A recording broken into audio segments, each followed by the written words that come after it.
몰입은 어떤 일을 이루는 데 매우 중요한 삶의 자세입니다.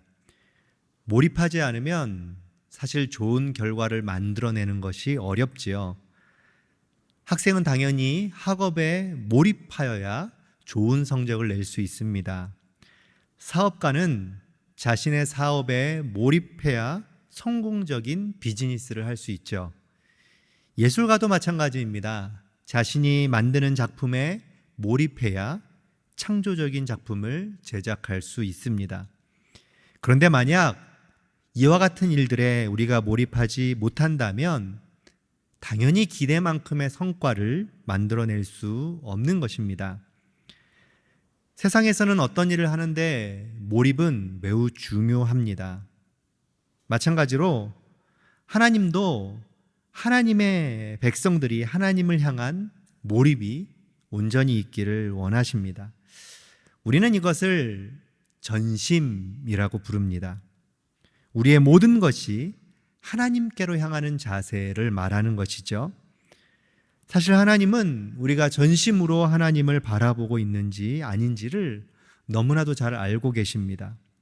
그래서 오늘 말씀은 우리의 자세를 잘 알고 계신 하나님이 하시는 말씀에 대한 내용입니다.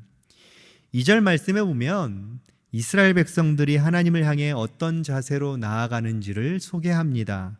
2절을 제가 한번 읽어드리겠습니다. 그들이 날마다 나를 찾아 나의 길 알기를 즐거워함이 마치 공의를 행하여 그의 하나님의 규례를 저버리지 아니하는 나라 같아서 의로운 판단을 내게 구하며 하나님과 가까이 하기를 즐거워하는도다. 아멘. 우리가 2절 말씀만 읽어본다면 이스라엘 백성들이 하나님을 향해 신앙생활을 참 잘하고 있구나라는 생각이 들지도 모릅니다. 그러나 그것이 진짜 이스라엘 백성들의 모습이 아니라는 것을 하나님은 말씀해 주고 계시죠. 오히려 하나님께 나아가는 그들의 모습이 전심이 아니다라고 말씀하시는 것입니다. 겉으로만 잘 믿은 척 하고 있다는 것입니다. 진짜 삶에서는 형편없는 모습을 보이고 있다라고 말씀하십니다. 이스라엘 백성들의 모습은 마치 겉만 번지르르한 것처럼 신앙생활을 하고 있었습니다. 하지만 하나님은 어떤 분이시죠? 우리의 아버지 되십니다. 결코 하나님 아버지를 우리는 겉으로 속일 수 없는 것입니다. 5살이 된 저희 막내가 무언가 잘 안 될 때 하는 행동이 있습니다. 아마도 대부분의 부모들이 겪어본 일일 것인데요.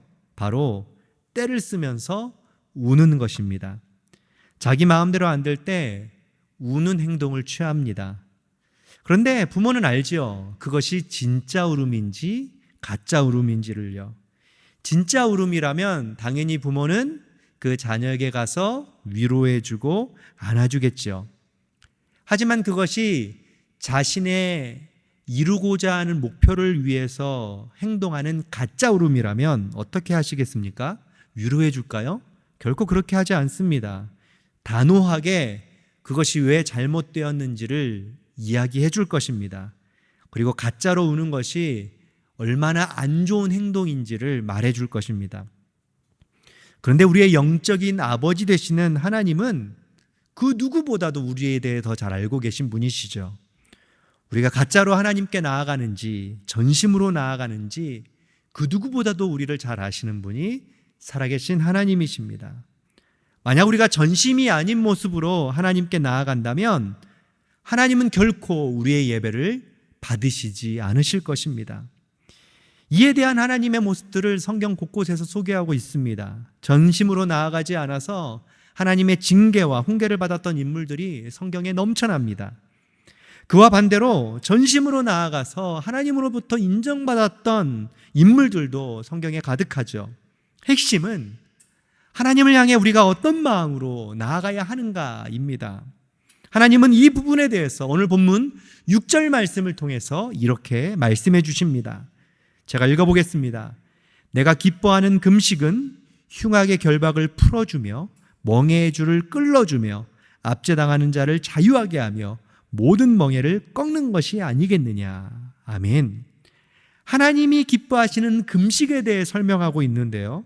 이 금식이라는 단어를 예배라는 단어로 바꿔서 한번 읽어보시면 훨씬 더 이해가 쉬울 겁니다. 하나님이 기뻐하시는 예배는 겉으로 잘 드리는 모습이 아니라는 것입니다. 우리가 살아가는 삶 속에서 하나님이 항상 계시다는 것을 인정하고 살아가는 삶이 뒷받침되어야 진정한 예배를 드릴 수 있다는 것이죠. 하나님은 우리의 외모를 보시는 것이 아니라 우리의 중심을 보시는 분이시기 때문입니다.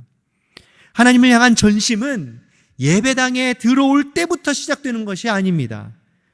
우리가 온라인으로 영상을 눌러 예배를 참여할 때부터 전심으로 드려지는 것이 아니라는 것입니다. 하나님을 향한 전심은 이미 예배 전 내가 살아가는 삶의 현장에서부터 시작된다는 것을 우리는 잊지 말아야 합니다. 예수님도 산상수훈에서 이와 동일한 말씀을 우리에게 해주셨습니다.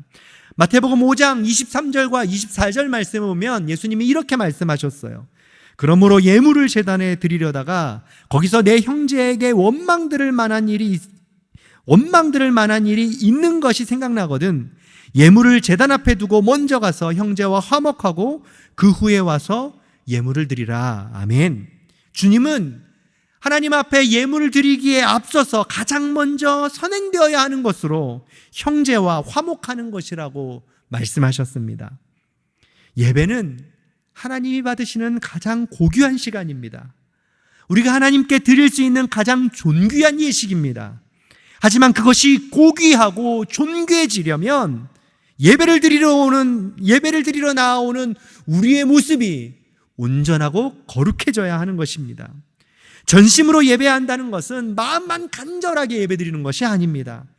마음과 함께 이미 우리가 그 이전에 일상적으로 살아왔던 삶에서부터 하나님 자녀다운 삶의 모습으로 살아감을 통해서 온전한 예배자로 설 수 있는 것이죠.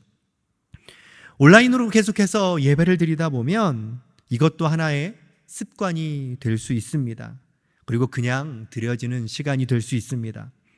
그때마다 기억해야 할 것은 우리가 드리는 예배가 하나님 앞에서 얼마나 고귀하고 존귀한 시간임을 기억하면서 주님 앞에 나아가셨으면 좋겠습니다.